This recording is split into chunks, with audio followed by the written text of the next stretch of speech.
Bismillahirrahmanirrahim. Assalamualaikum warahmatullahi wabarakatuh.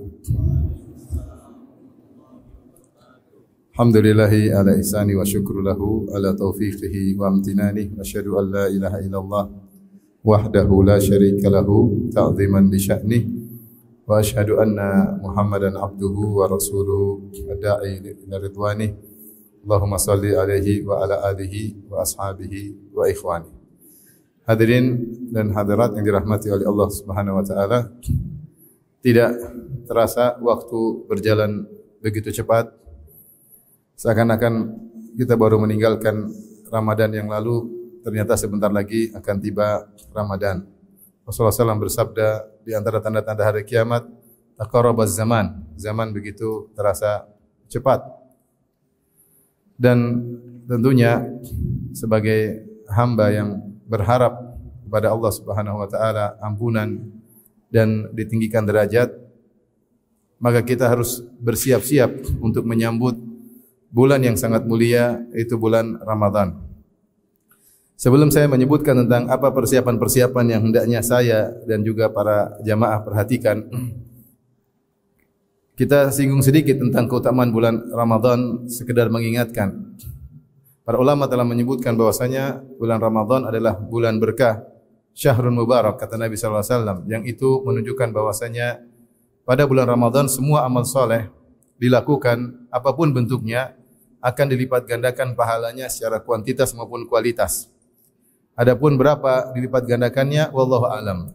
Hanya saja telah datang beberapa dalil yang merupakan isyarat bahwasanya beribadah di bulan Ramadan pahalanya berlipat ganda. Di antaranya Rasulullah SAW menyebutkan al-umratu fi Ramadan ta'dilu hajjatan ma'i. Bahwasanya umrah di bulan Ramadan seperti haji bersamaku. Kita tahu umrah kegiatannya cuma 3 jam.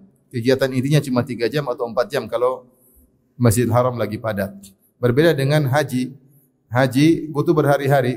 Ada wukuf di Arafah, ada tawaf saja sampai 3 kali, tawaf kudum, tawaf haji, tawaf ifadah, tawaf wada, ya. Kemudian belum lagi melempar jamarat, belum mabit di Mina. Banyak kegiatan sampai berhari-hari, mungkin 5 hari atau 6 hari. Ternyata umrah yang dikerjakan di bulan Ramadan seperti haji, apalagi haji bersama Nabi SAW. Ini menunjukkan bahwasanya kualitas pahala dilipat gandakan sangat banyak di bulan Ramadan. Demikian juga misalnya firman Allah Subhanahu wa taala, Lailatul Qadri khairun min alfi syahr. Bahwasanya malam Lailatul Qadar lebih baik daripada 1000 bulan. Artinya siapa yang beribadah dengan taufik dari Allah, diterima ibadahnya di malam tersebut yang mungkin cuma sekitar 7 jam 8 jam, maka ibadahnya lebih baik daripada 1000 bulan. Bukan seperti 1000 bulan, tapi lebih baik daripada 1000 bulan. 1000 bulan itu 83 tahun lebih. Oleh karenanya, ini sebagian ulama mengatakanlah bonus bagi umat Muhammad sallallahu alaihi wasallam. Yang umat Muhammad sallallahu alaihi wasallam rata-rata umurnya 60 sampai 70 tahun. A'malu ummati baina 60 ila 70 wa aqalluhum man yajuzu dzalik. Umur umatku antara 60 sampai 70 dan hanya sedikit yang melampaui 70 tahun. Adapun umur umat sebelumnya panjang-panjang. Nabi Adam alaihissalam umurnya 960 tahun. Nabi Nuh 1000 tahun bahkan lebih, karena dia berdakwah saja 950 tahun. Falabitha fihim alfa sanatin ila khamsina ama. Dakwahnya saja 950 tahun. Berapa umur sebelum diangkat menjadi nabi dan berapa umur beliau setelah umatnya dibinasakan sehingga umurnya 1000 tahun lebih. Umur umat Muhammad SAW 60 sampai 70 tahun. Nah, bagaimana kita bisa melampaui umat-umat terdahulu? Nahnul akhirun al-awwalun. Kita ini yang paling terakhir, nanti paling duluan hari kiamat kelak, paling duluan masuk surga, paling diutamakan oleh Allah. Maka Allah kasih bonus-bonus, di antaranya ibadah di malam Lailatul Qadar. Siapa yang diberi taufik di malam tersebut, ibadah sekitar 7 jam, 8 jam, seakan-akan dia telah beribadah lebih baik dari 83 tahun. Kalau 10 tahun dia dapat Lailatul Qadar terus, maka dia telah beribadah kurang lebih 830 tahun lebih. Ini menunjukkan bahwasanya pahala dilipat gandakan di bulan Ramadan. Di antara dalil yang menunjukkan bahwasanya pahala dilipat gandakan di bulan Ramadan, kisah hadis masyhur tentang 2 orang, hadis Talha bin Ubaidillah radhiyallahu anhu. Ketika 2 orang datang, qadima ilal Madinah wa aslama jami'an. 2 orang datang kota Madinah masuk Islam sama-sama, hijrah bareng masuk Islam bareng-bareng. wa kana ahaduhuma aktsar ijtihadan minal akhar. Yang satunya lebih semangat beribadah daripada yang lainnya. Yang semangat beribadah ini akhirnya ikut jihad dan meninggal dunia. Yang kurang semangat ibadah ternyata masih hidup setahun setelahnya. Kemudian meninggal dunia setelah setahun berikutnya. Kemudian dalam mimpi, Talha bin Ubaidillah bermimpi, ternyata ketika tiba-tiba dia berada di pintu surga, ternyata yang meninggal belakangan masuk surga lebih dahulu. Baru kemudian yang lebih semangat beribadah masuk surga belakangan. Maka akhirnya Talha bercerita kepada para sahabat, maka mereka pun heran. Mereka heran kok bisa yang kurang rajin ibadah masuk surga lebih dahulu daripada yang rajin beribadah. Akhirnya fabalagha dzalika Nabi sallallahu alaihi wasallam. Akhirnya kabar ini sampai kepada Nabi sallallahu alaihi wasallam. Nabi berkata kepada para sahabat, "Mimma ta'jabun?" Kenapa kalian heran? Kenapa kalian heran? Alaysa qad asha ba'dahu sanah? Bukankah orang yang kurang semangat ini dia sempat hidup setahun setelahnya? Alaysa qad adraka Ramadan? Bukankah dia bertemu bulan Ramadan? Fasamahu, kemudian dia berpuasa. Alaysa qad shalla fi sana kam min sajdah? Bukankah selama setahun dia berapa kali sujud? Di sini Nabi menyebutkan sebab dia masuk surga lebih dahulu, di antaranya karena dia mendapati bulan apa? Ramadan. Padahal temannya itu jihad, mati syahid. Tapi ini meskipun tidak mati syahid, tapi dia mendapat bulan Ramadan dan dia menggunakan manfaat untuk ibadah sebanyak-banyak di bulan Ramadan, akhirnya dia mendahului orang yang mati syahid tersebut.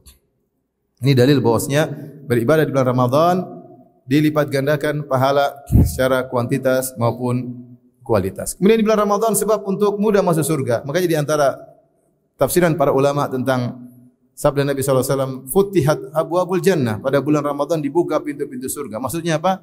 Mudah orang masuk surga di bulan tersebut. Mudah orang masuk surga. Kemudian dalam riwayat futihat abwabus sama, dibuka pintu-pintu langit. Apa maksudnya? Ada yang mengatakan kalau dibuka pintu langit berarti rahmat segera turun, mudah turun. Ini juga menunjukkan doa mudah dikabulkan karena langsung tembus kepada Allah Subhanahu wa taala.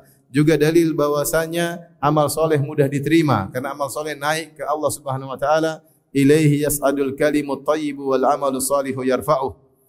Kepada Allah lah kemudian amal soleh dinaikkan, kalimat-kalimat yang baik naik kepada Allah Subhanahu wa taala. Maka kesempatan mudah masuk surga, mudah amal diterima, mudah doa dikabulkan dan banyak rahmat Allah yang turun. Maka sungguh celaka dan celaka seorang yang bertemu di bulan Ramadan, Allah kasih dia kesempatan bertemu bulan Ramadan kemudian dia anggap biasa-biasa saja. Maka peringatan bagi saya pribadi dan juga para hadirin hadirat untuk persiapan. Nah, kita membicara persiapan sekarang. Saya tidak berbicara tentang fikih bulan Ramadan. Saya sudah bahas di kajian-kajian lain. Saya ingin bahas tentang apa persiapan kita untuk menyambut bulan tersebut. Ikhwan dan akhwat yang dirahmati oleh Subhanahu wa taala. Tentunya di antara wasiat para ulama sebelum kita bertemu bulan Ramadan agar kita bisa beribadah dengan lebih maksimal adalah kita segera bertobat. Segera bertobat. Taubat adalah ibadah yang wajibnya alal faur, harus segera. Bahkan Ibnu Qayyim rahimahullah menyebutkan siapa yang menunda taubat maka dia berdosa karena penundaannya tersebut. Karena taubat adalah ibadah yang harus disegerakan. Sari'u ila maghfirah. Segeralah menuju ampunan Allah. Sabiqu ila maghfirah. Cepatlah menuju ampunan Allah. Maka kita tidak boleh menunda-nunda taubat kita. Jangan kita bilang saya taubat bulan Ramadan. Enggak, sekarang kita bertobat. Kalau kita punya salah, kita punya dosa, sekarang bertobat. Kalau kita segera menyegerakan taubat, maka kita akan mendapati bulan Ramadan dengan lebih semangat. Maka yang punya masih bergelimang dalam maksiat, mulai sekarang hentikan. Jangan bilang nanti bulan Ramadan. Belum tentu juga kita bertemu bulan apa? Ramadan. Tidak ada yang jamin. Dikisahkan Umar bin Abdul Aziz ketika dia mengemban kekhilafahan, kemudian dia menguburkan khalifah yang sebelumnya.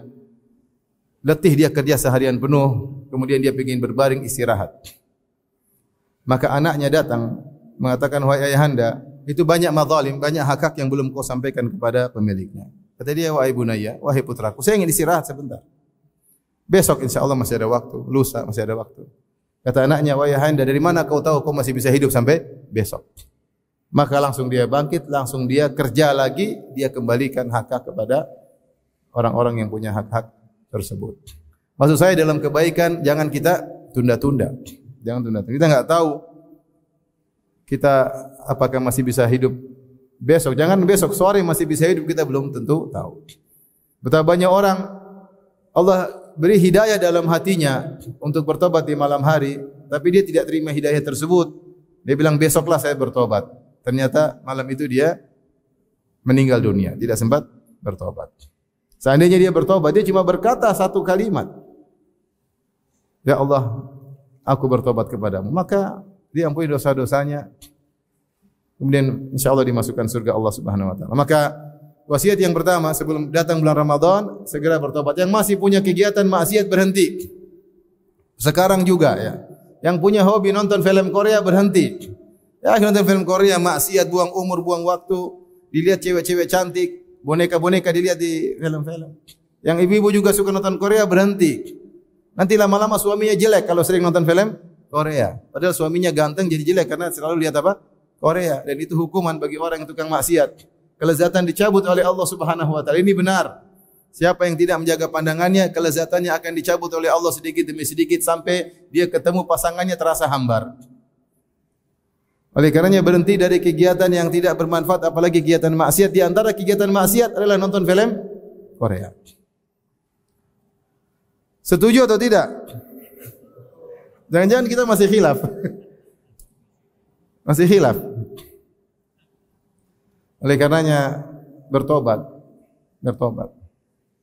Yang berikutnya semua masih kita tinggalkan.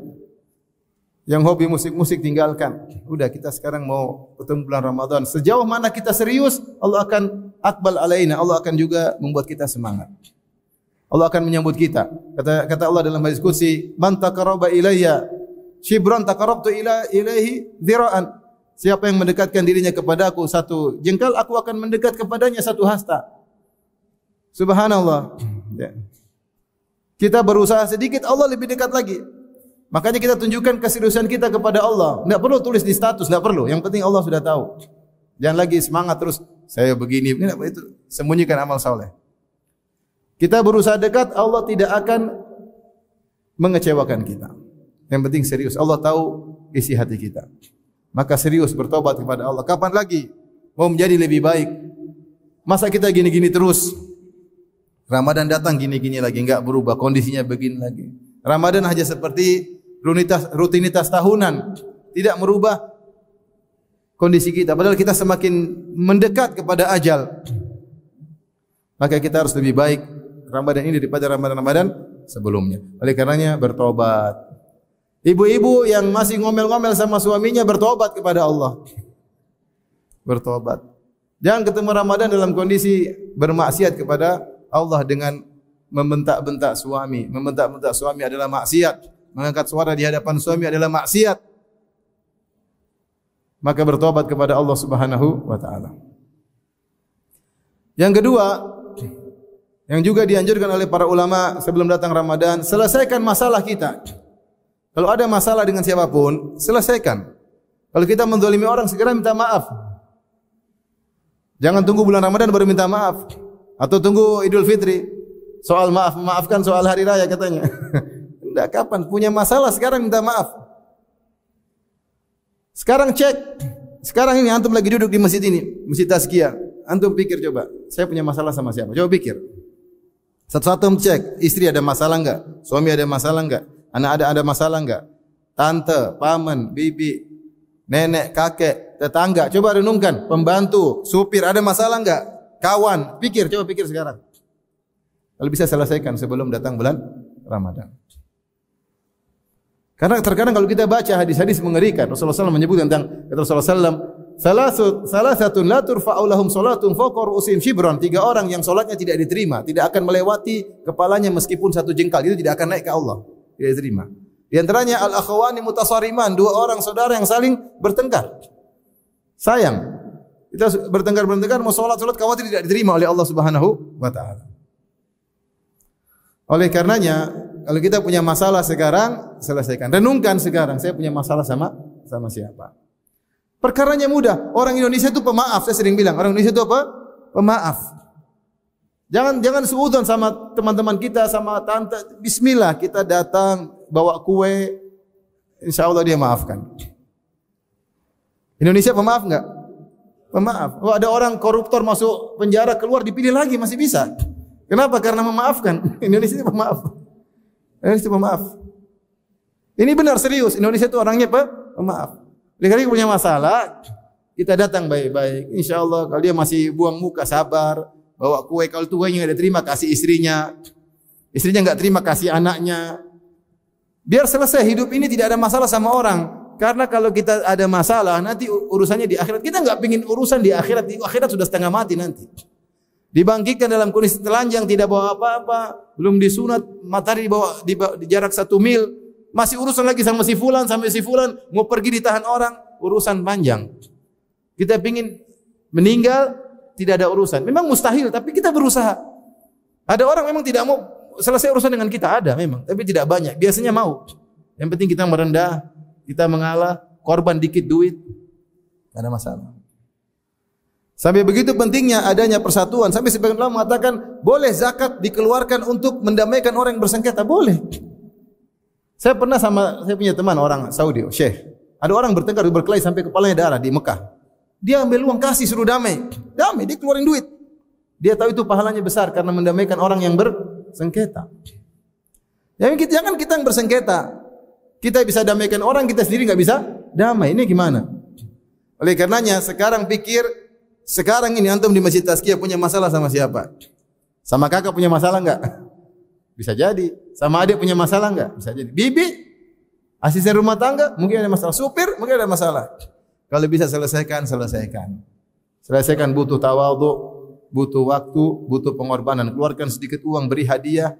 Orang Indonesia itu orangnya pemaaf. Insyaallah taala. Buktinya sudah banyak. Baik. Ini persiapan. Persiapan berikutnya, ingat, kita mau cari pahala di bulan Ramadan, itu 3 model ibadah yang kita atau 2 model ibadah besar yang kita usahakan. Pertama namanya al-ibadatul qasirah, ibadah terkait diri kita, itu baca Quran, iktikaf terkait diri kita sendiri. Jangan lupa kita juga berusaha mencari pahala sebanyak-banyaknya dengan al-ibadat al-muta'addiyah, ibadah yang bermanfaat bagi orang lain. Berbuat ihsan. Ini harus kita perhatikan. Kemudian ibadat al-muta'addiyah terkait dengan keluarga dan orang sekitar, keluarga dan orang lain. Karena itulah yang dilakukan oleh Nabi SAW. Nabi ketika di bulan Ramadan, dia tidak egois mikir dirinya sendiri, enggak. Dia ibadah untuk dirinya sendiri ada. Ibadah untuk keluarga ada. Luar biasa Nabi SAW. Kasih sayangnya kepada keluarga nampak. Lihat kata Aisyah radhiyallahu taala anha. Kana Nabi SAW yuqabbiluni wa yubashiruni wa huwa sha'im wa kana amlakakum li irbih. Adalah Nabi SAW menciumku dan mencumbuiku padahal dia sedang berpuasa. Dia tetap berusaha menyenangkan istrinya padahal meskipun berpuasa. Namun dia adalah orang yang paling bisa menahan hasratnya. Sehingga para ulama mengatakan kalau seorang bisa menahan hasrat, mencium istri sunnah ketika bulan Ramadan. Ini terutama pendapat Ibnu Hazm rahimahullah. Kenapa Nabi mencium istrinya? Tapi kalau tidak bisa menahan hasrat, hati-hati jangan. Khawatir bablas. Kalau antum sudah tua-tua, insya Allah bisa tahan hasrat. Yang jadi masalah yang muda-muda. Kalau yang tua-tua, insya Allah ya apalah mau sudah tua mau diapain? Insya Allah cium peluk nggak ada masalah. Stromnya udah kurang. Tapi kan yang muda-muda ini yang hati-hati. Maksudnya lihat bagaimana Rasulullah SAW saya perhatian sama istrinya ketika dia sedang puasa, dia tidak meninggalkan kemesraan. Dalam riwayat hadis Rasulullah SAW kata Aisyah radhiyallahu anha, Nabi sallallahu alaihi wasallam yaqra'ul Qur'an yattaqi Rasulullah SAW ala hijri. Rasulullah SAW bersandar pada pangkuan dan dia baca Al-Quran wa ana haid, sementara saya dalam kondisi haid. Kita tahu dulu tidak ada pembalut seperti zaman sekarang. Mungkin kalau haid ada aroma yang tidak mengenakan, tapi Rasulullah SAW tetap yang penting istrinya sudah tutupan, maka dia pun di pangkuan Aisyah baca Al-Quran. Tidak seperti sebagian kita lagi baca Quran, istrinya mas lagi serius. Nabi murajaah sambil di pangkuan siapa? Aisyah. Ente cobalah murajaah sambil di pangkuan istri. Meskipun baca 3 qul huwallahu ahad, qul a'udzu falaq. Maksudnya Nabi luar biasa. Lihat ketika Nabi sedang iktikaf. Datang Sofia radhiyallahu anha, Nabi ngobrol sama Sofia, sedang i'tikaf. Mungkin dia sedang baca Quran, berhenti dulu, istrinya lagi jenguk, dia ngobrol sama Sofia. Bukan cuma di situ, kemudian Rasulullah SAW keluar ngantar ke rumah Sofia di sekeliling Masjid Nabawi. Artinya, meskipun dekat, mungkin cuma 20 meter, 30 meter, Rasulullah sempatin untuk keluar ngantar. Bayangkan, kalau kita di Masjid Nabawi, kalau ini kiblat sebelah sini, rumah Sofia kalau nggak salah sebelah sini. Artinya dekat lah, cuma di sekeliling masjid. Tapi beliau keluar dari masjid karena ini doruri, malam-malam dia antar istrinya ke rumahnya. Perhatian sama istri.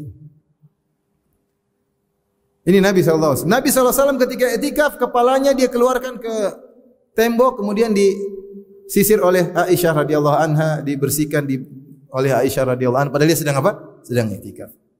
Dan kalau kita baca tentang sirah Nabi SAW, Aisyah yang kasih pakai minyak wangi kepada Nabi, Aisyah yang menyisir rambut Nabi SAW. Kalau bapak-bapak zaman sekarang kasihan, pakai minyak wangi sendiri, sisir sendiri, kasihan. Kasihan enggak? Nah, ibu-ibu, bapaknya kasih minyak wangi, sisir rambut bapaknya. Jangan disisir sendiri, sisirin. Kasih minyak wangi, semprotin ya.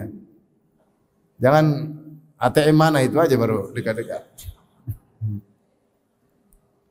Maksud saya, Nabi perhatian sama istri. Lihat kata Aisyah radhiyallahu taala anha, "Kana idza dakhala al-ashr, kana Nabi sallallahu alaihi wasallam idza dakhala al-ashr shadda mi'zarahu." Rasulullah sallallahu alaihi wasallam kalau sudah masuk 10 hari terakhir, beliau ikatkan sarung beliau. Maksudnya beliau tidak berhubungan lagi dengan istri-istrinya. Wa aiqadha ahlahu, dan dia bangunkan istrinya. Suruh salat malam. Perhatian enggak sama istrinya enggak? Perhatian. Itu Rasulullah istrinya 9, dia perhatian. Antum 1 aja enggak perhatian, gimana? Jangan bilang sok sibuk, jangan bilang sok sibuk. Ya akhi, Nabi lebih sibuk daripada kita. Nabi dialah seorang kepala negara, dialah seorang mufti yang ditanya semua permasalahan, dialah yang mengatur strategi peperangan, musuh-musuh siap menyerang kapan saja, dialah yang istrinya 9. Itu pun dia punya waktu untuk apa? Istri-istri beliau sallallahu alaihi wasallam.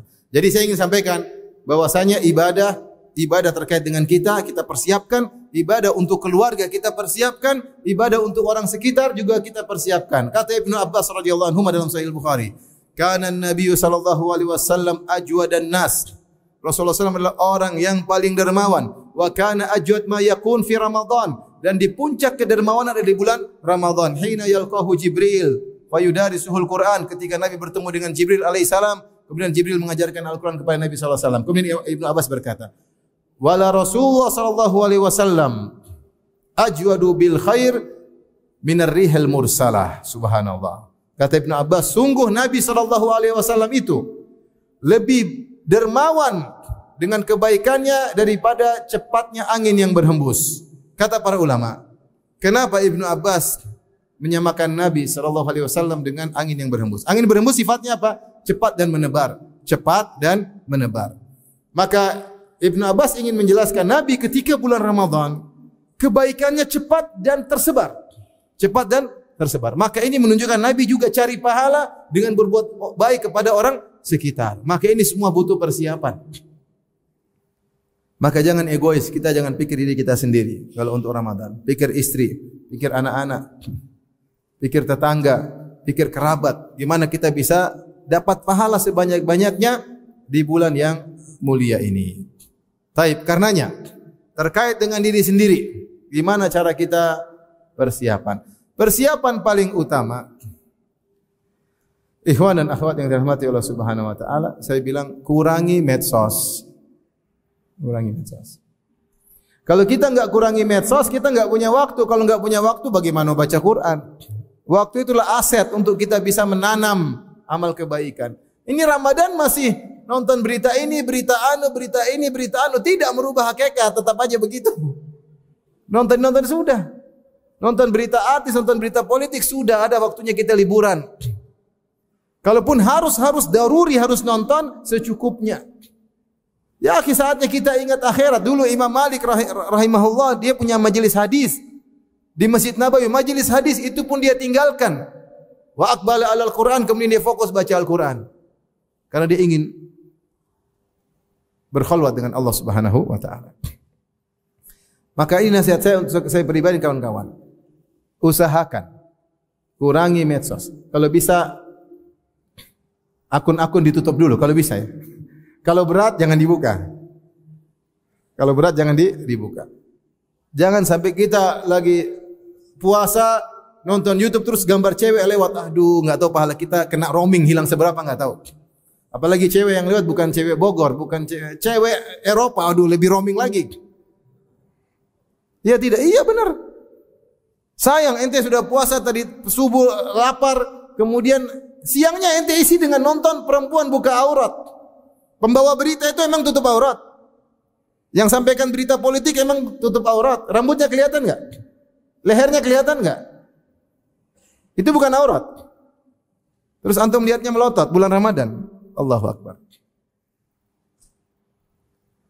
Oleh karenanya mau tidak mau kalau ingin persiapan tidak usah banyak teori, kurangi medsos, praktek langsung kurangi medsos.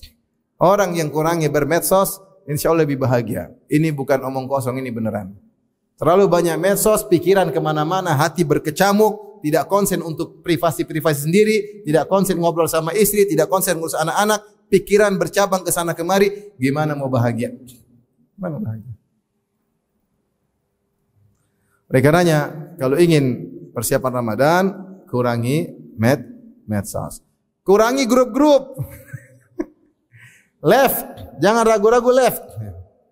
Tinggalkan grup-grup. Grup WA banyak. Ada orang satu HP grupnya 20. Aduh, ya akhi, 20. Banyak sekali grupnya. Saatnya kurangi. Ini bulan Ramadan. Bulan Ramadan. Masa sibuk lagi komentar ting tung ting tang. Akhirnya apa? Ente baca Quran, ting ting. Baca Quran, ting ting, akhirnya terganggu. Terganggu. Kalau grup istri jangan di live, biarin aja. Ini grup-grup yang lain kurang bermanfaat, live aja, bilang minta izin. Ini bulan Ramadan, insyaallah kita ketemu lagi habis Lebaran biiznillah taala. Semoga Allah menjadikan Ramadan kita berkualitas. Assalamualaikum. Selesai, apa susahnya? Kalau kita sibuk, waktu enggak ada, gimana kita mau khatam Quran? Saya punya kawan, saya sering ceritain, tapi ini maksudnya bagi saya menarik. Kawan saya umur mungkin 57 tahun. Dia khatam Quran bulan Ramadan 16 kali. Berapa kali? 16 kali. Umurnya berapa? 57. Tapi dia persiapan. Siapkan Quran yang bagus, kacamata, duduk yang bagus. Kemudian bahkan dia bawa obat tetes mata. Kalau mungkin ngantuk dia serius dan bisa. Cuma kita kalau mau insya Allah, kalau enggak mau ya sudah dari awal kayaknya enggak. Ya sudah kalau memang dari awal udah mutung ya enggak bisa. Saya tidak suruh antum 16 kali, saya suruh antum 2-3 kali aja. Tapi itu butuh waktu.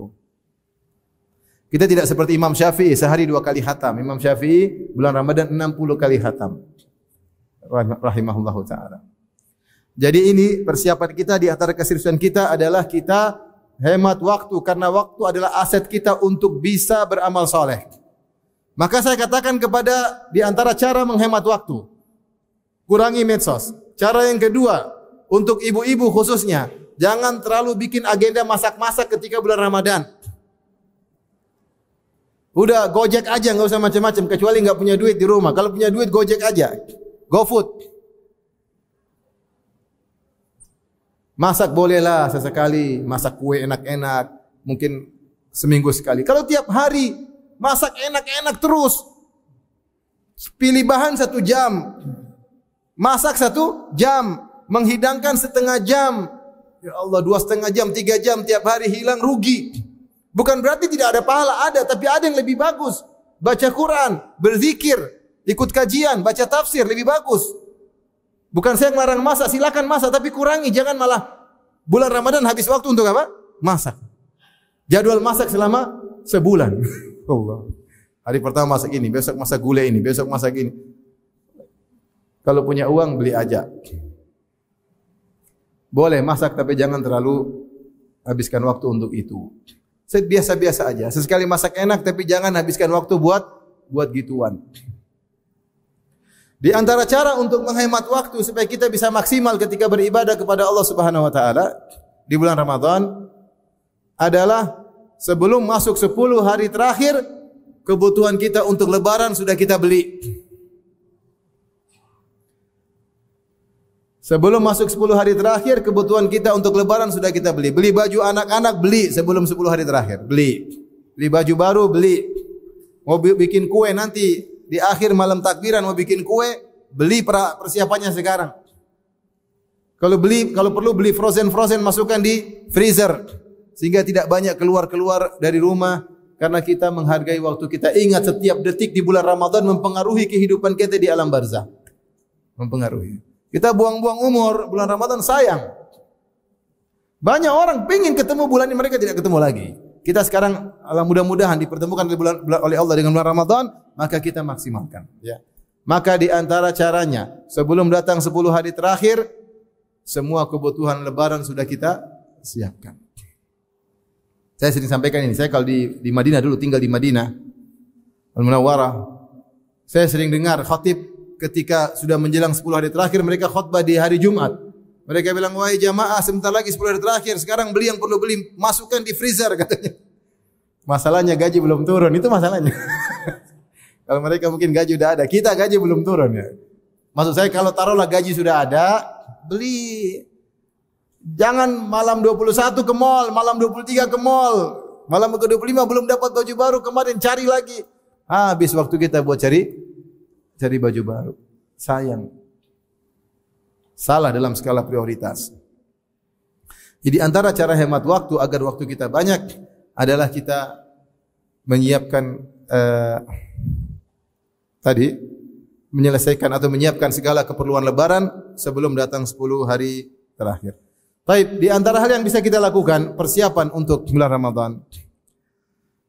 Mungkin sudah terlambat, tapi seharusnya kita mulai pikirkan pekerjaan kita. Seharusnya ini sudah di bulan-bulan sebelumnya. Saya ingin target semua kegiatan kerjaan saya selesai di akhir Sya'ban. Orang yang cerdas dia bisa atur. Dia bisa atur. Atau kalaupun dia kerja, dia berusaha, saya kerja gimana saya bisa ajukan cuti 10 hari terakhir. Maka dia maksimal sebelumnya, dia tunjukkan sama bosnya saya kerja, insya Allah saya rapel bulan Sya'ban. Begitu Ramadan dia bisa mudah untuk apa? Cuti. Bisa diatur kalau orang serius.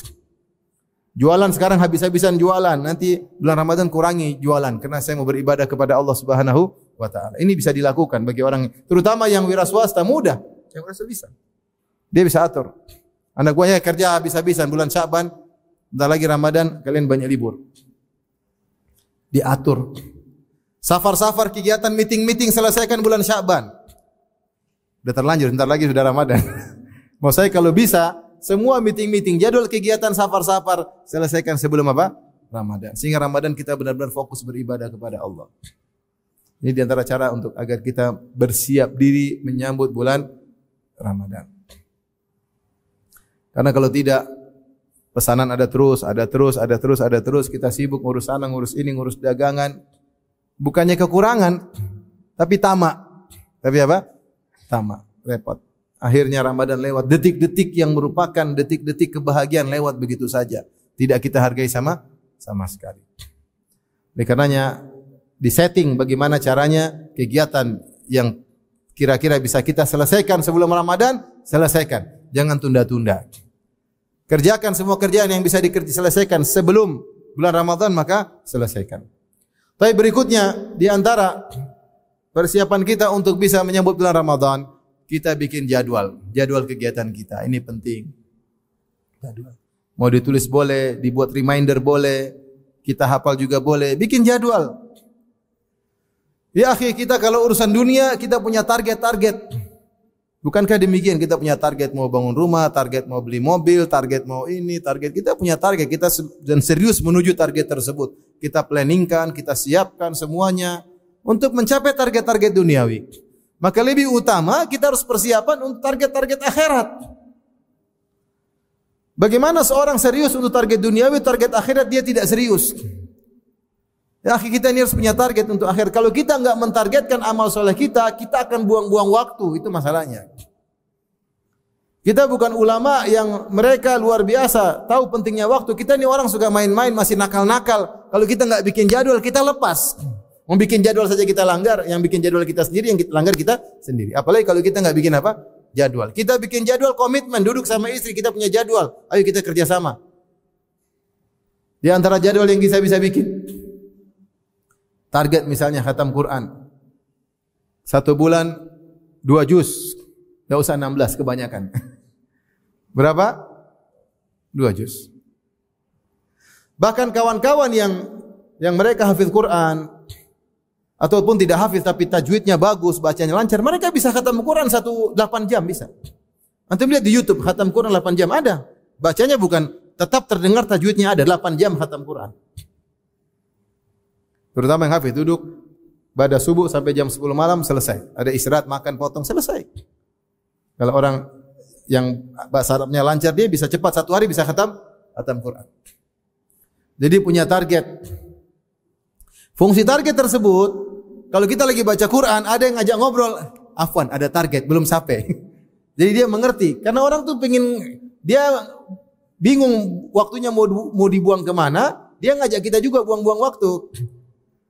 Dia mau buang umur dia pingin ngajak kita juga buang umur kita. Maka kita punya alasan, target belum selesai, mohon maaf. Bilang aja. Emang target itu berapa sih? Adalah pokoknya. Target. Dan saya kasih iktirah, usul atau ide. Bagi kawan-kawan yang belum bisa bahasa Arab, saya tidak ingin target banyak-banyak karena di antara ibadah Al-Qur'an adalah membacanya tanpa paham pun dapat pahala. 1 huruf 10 apa? Kebaikan. Di antara ibadah Al-Qur'an adalah membaca terjemahannya, mengerti harfiah tekstual dari Al-Qur'an tersebut. Di antara ibadah Al-Qur'an adalah tadabbur, yaitu mengerti tafsirnya. Di antara ibadah terhadap Al-Qur'an mengamalkannya. Nah, kita Ramadan kadang-kadang cuma fokus pada yang pertama, baca. Namun pengaruhnya ada, iman ada, dengan baca ada iman karena kita baca firman Allah Subhanahu wa taala. Tapi lebih cepat lagi kalau kita baca terjemahannya. Lebih cepat lagi iman kita cepat naik kalau kita baca tadabburnya, tafsirnya. Insyaallah ada aplikasi Quran tadabbur atau aplikasi apa saja. Kalau makanya saya bilang sama kawan-kawan, targetkan bulan Ramadan ini berbeda dengan bulan yang sebelumnya. Target saya bulan Ramadan ini saya khatam sekali, baca Qur'annya, tilawahnya, dan saya khatam sekali terjemahannya. Siapa atau tidak? Insyaallah mudah insyaallah. Ente baca 1 surat, ente baca terjemahannya. Baca dengan serius. Berusaha jangan baca baca serius. Kalau ngantuk ulangi lagi. Boleh kalau antum ada tergerak pengin tahu ini maksud ayat ini apa? Klik. Ingin tahu tafsirnya. Itu lebih indah lagi. Karena kalau kita baca kadang-kadang kepingin apa maksudnya sih? Diklik. Oh maksudnya begini. Kalau yang kira-kira jelas lanjut aja, lanjut. Ada yang pengen tahu lagi diklik. Apa maksudnya? Baca. Itu nikmat luar biasa. Itu nikmat luar biasa. Maka target kita enggak usah muluk-muluk deh. 1 juz apa 2 juz? Ikhwan dan akhwat, targetnya 1 bulan ini mau khatam berapa? 1 juz apa 2 juz? Setengah juz. Antum targetnya berapa? 1 juz atau 2 juz? Hah? 2 ya, Masya Allah. Berarti 2 juz tilawah, 2 kali khatam tilawah dan 1 kali khatam terjemah. Oke? Sepakat? Berarti 3 kali khatam. Saya ulangi, 2 kali khatam tilawah, 1 kali khatam terjemah. Insyaallah, angkat tangan siapa yang mau insyaallah. Angkat tangan. Angkat tangan ragu-ragu. Insyaallah ya. Minta tolong sama Allah. Insyaallah bisa. Insyaallah bisa.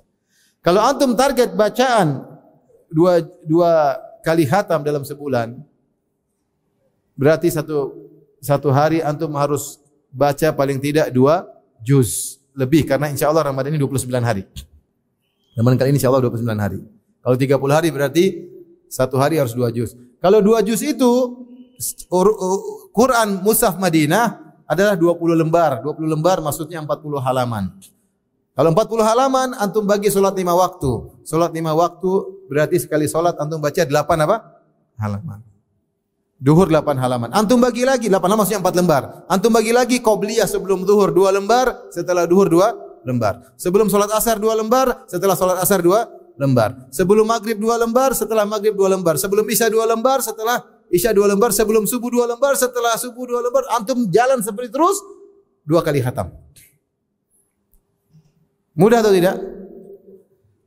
Pokoknya tidak tidur kecuali target tercapai. Bilang sama istri, mohon maaf, belum capai. Belum tercapai apa? Target. Kalau kita tidak komitmen sejak awal, nggak akan tercapai. Nantilah kita rapel, nggak bisa. Setan bikin taswif, nanti, akhirnya tidak khatam meskipun cuma sekali. Kalau ternyata lebih dari 2 kali khatam, alhamdulillah. 10 hari terakhir untuk i'tikaf, baca banyak-banyak, alhamdulillah. Jadi ingat 2 kali khatam tilawah dan sekali khatam apa? Terjemah. Insyaallah dimudahkan oleh Allah Subhanahu wa taala. Taib. Di antara cara kita bisa untuk mempersiapkan bulan Ramadan agar maksimal di bulan Ramadan, ada waktu-waktu yang dilalaikan oleh orang. Padahal di waktu mulia, di antaranya adalah waktu setelah sahur atau waktu ketika sahur. Ini waktu banyak di antara kita cuma fokus buat makan sahur aja. Itu masalahnya. Dia makan sahur jam 3 sampai subuh ngobrol. Ngobrol sudah mulai nih, Facebook lagi, mumpung isi waktu. Ya, ini waktu nuzul ilahi, sepertiga malam terakhir, waktu mulia yang Allah turun ke langit dunia. Allah tanya, mana di antara hambaku yang minta akan aku kabulkan? Mana di antara hambaku yang istighfar akan aku ampuni? Mana di antara hambaku yang berdoa akan aku kabulkan? Kemudian kita sibuk nonton apa? Facebook. Nonton YouTube. Nonton Instagram. Nonton TikTok. Apa lagi? Twitter. Apa lagi?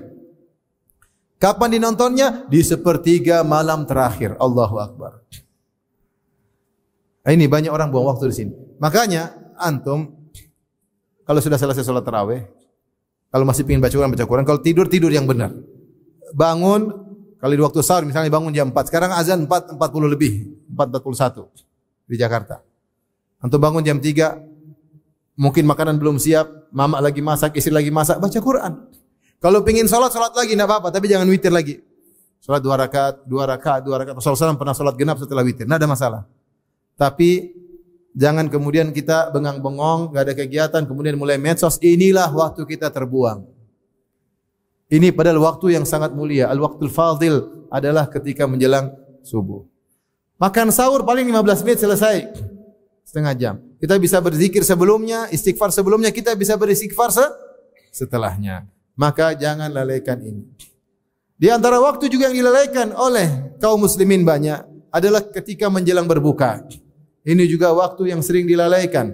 Menjelang berbuka sudah sibuk lihat makanan terus, setengah jam tunggu makanan. Gorengan satu-satu, kolak. Kemudian antum sudah nanti kan ada jatahnya kan? Kalau jatahnya terus antum kasih pagar, sudah selesai, sudah pagarin. Antum berdoa baca Quran. Dia di Masjid Nabawi, kalau orang buka puasa mereka apain? Mereka baca Quran. Dia di Masjid Nabawi. Mereka baca Quran, mereka doa. Mereka tidak habiskan waktu untuk ngobrol terus. Ini masalah Indonesia begitu. Kita banyak ngobrol, ngabuburit. Orang bilang apa? Nonton layangan kayak apa? Kayak ini waktu mulia menjelang berbuka. Doa dikabulkan, doa orang berpuasa dikabulkan ketika sedang berbuka. Ini waktu mulia, tapi justru kita tidak manfaatkan. Ini masalahnya. Sehingga bayangkan kalau 1 jam seperti tiap hari kita seperti 30 jam hilang di bulan Ramadan gara-gara ngurusin makanan. Antum duduk aja tunggu makanan datang. Makanan datang ya kalau ada gorengan diselamatin. Setelah itu antum fokus sudah.